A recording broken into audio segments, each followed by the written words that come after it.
Well, Sarah Palin's getting on it. Ted Cruz has jumped into it.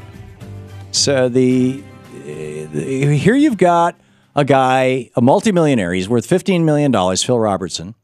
He lives on a 20,000-acre estate down in Louisiana. He's got his own reality TV show, him and his sons, or his family. I watched a 5-minute clip of it on Hulu, but I haven't seen the whole show, so I can't speak authoritatively about it beyond that. But you know, I think the reports are reasonably accurate that the guy's a multimillionaire, and he gets interviewed by GQ and says, speaking of the position of black people before the Civil Rights Act, because he's an old guy and he remembers back before the civil rights laws, back before, to his phrase, before entitlement and welfare. He says, I never with my eyes saw the mistreatment of any black person growing up in Louisiana. Not once. Where we lived was all farmers. The black works for the farmers. I hoed cotton with them. I'm with the blacks because we're white trash. We're going across the field. They're singing and happy. I never heard one of them, one black person say, I'll tell you what, those doggone white people. Not a word. Pre-entitlement, pre-welfare. You say, were they happy? They were godly. They were happy. No one was singing the blues. Right. Those black people were just so happy to be going to segregated schools and segregated buses and segregated bathrooms.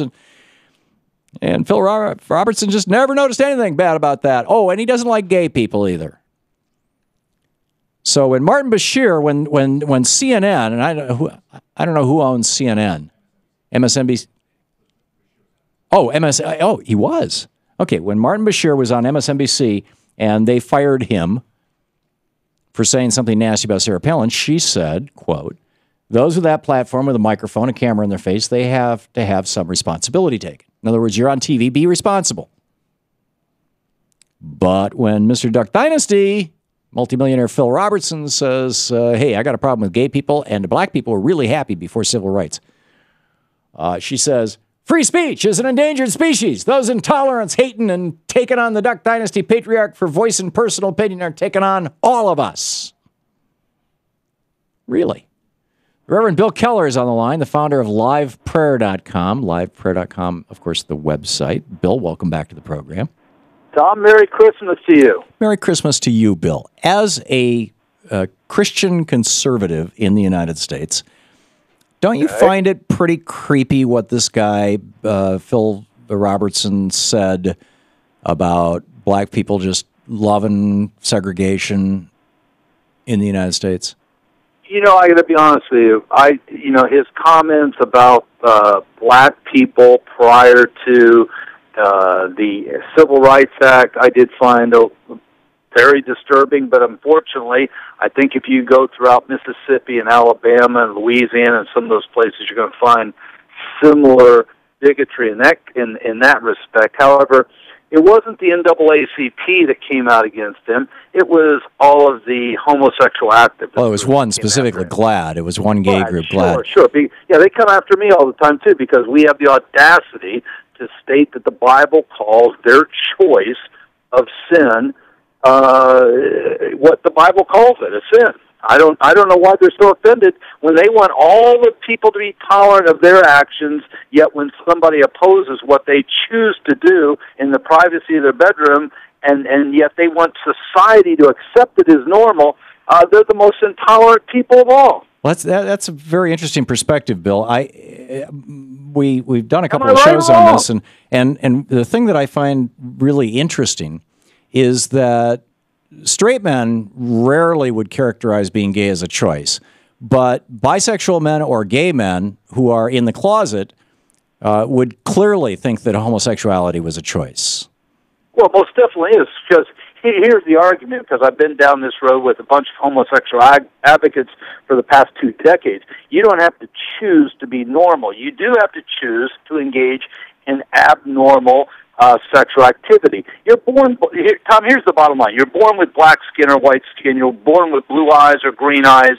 You don't have a choice in that. Taking your pants off to have sex is a choice, unless now you want to make the argument you're nothing but an animal that has no ability to control themselves. So you're saying, in your experience, the decision to have sex with another man is and enjoy it is, or sex with a woman and enjoy it for that matter, is purely a matter of choice based on your experience. It is identical to a person who picks up a glass of alcohol and drinks to the verge of becoming an alcoholic. To excess.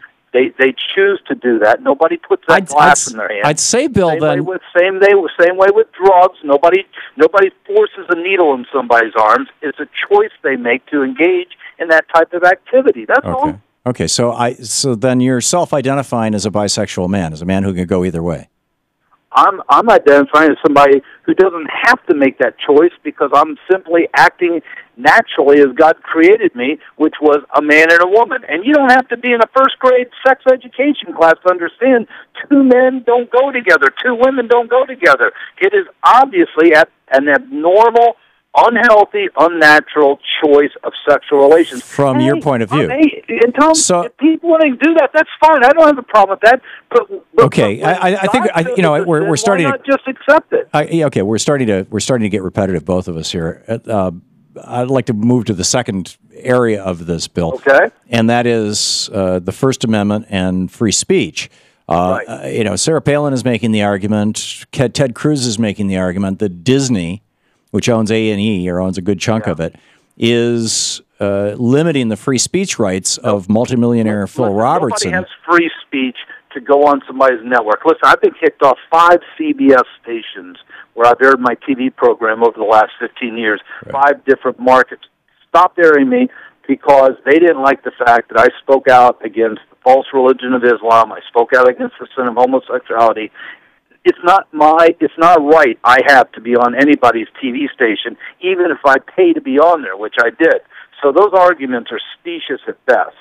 Okay, so I agree with you on that. You're not down with the Phil Robertson's. Was there a TV star by the name of Phil Robertson?